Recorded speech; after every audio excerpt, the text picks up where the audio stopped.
নবী মুসা আলিহিসাল্লামের আমলে ফেরাউন ছিল পৃথিবীর অন্যতম সবচেয়ে অহংকারী শাসক।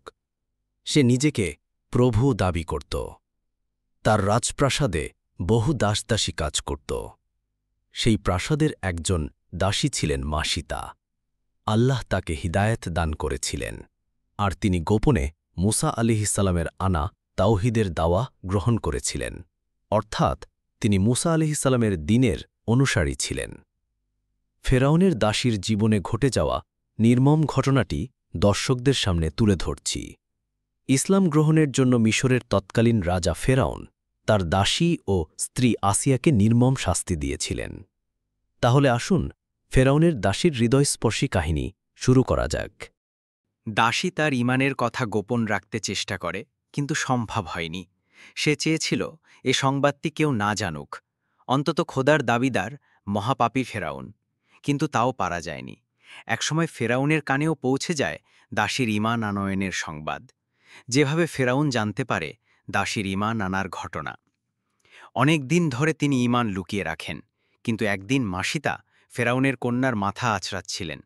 হঠাৎ চিরুনি মাটিতে পড়ে যায়। সেটি তুলতে গিয়ে তিনি বলে ফেললেন, বিসমিল্লাহ। ফেরাউনের মেয়ে আশ্চর্য হয়ে জিজ্ঞেস করল, বিসমিল্লাহ মানে কি? তুমি কি আমার পিতার নাম নিয়েছ? তিনি বললেন, না, আমি তোমার পিতার প্রভুর নাম নিয়েছি, মুসা আলাইহি রব, আসমান জমিনের মালিক আল্লাহ। ফেরাউনের কাছে খবর পৌঁছানো।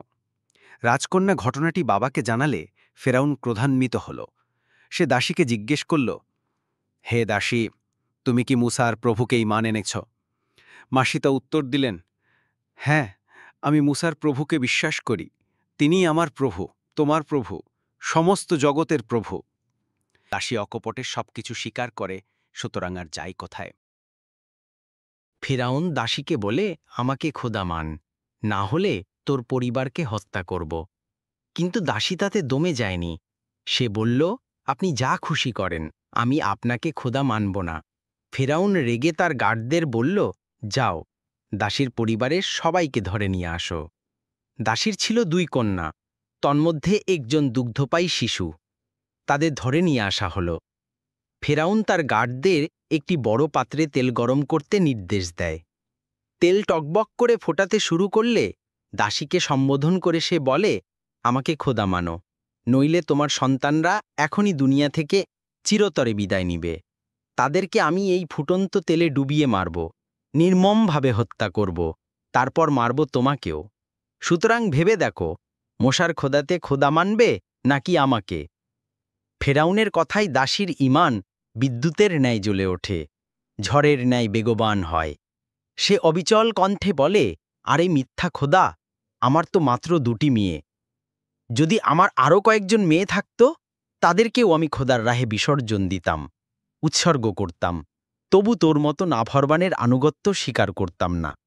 সুতরাং তুমি যা করতে চাও করো, কোনোই পরোয়া নেই আমার। আমি তো এই ত্যাগের প্রতিদান চাইব ওই আল্লাহর কাছে, যিনি তোমারও খোদা। নিষ্ঠুর ফেরাউন আর দেরি করল না। প্রথমে তুলে নিল বড় মেয়েটিকে, ছেড়ে দিল ফুটন্ত তেলে। সঙ্গে সঙ্গে মেয়েটির জীবন প্রদীপ নিভে গেল, ভুনা হয়ে ভাসতে লাগল ফুটন্ত তেলের উপর। আহা, ফেরাউন কত পাষাণ! মেয়েটির তেলে নিক্ষেপ করার সাথে সাথে আল্লাহর রহমতের সাগরে ঢেউ ওঠে, সরে যায় মায়ের সম্মুখ থেকে পার্থিব জগতের পর্দা। অদৃশ্য জিনিস দৃশ্যমান হয়ে ওঠে তার চোখের সামনে।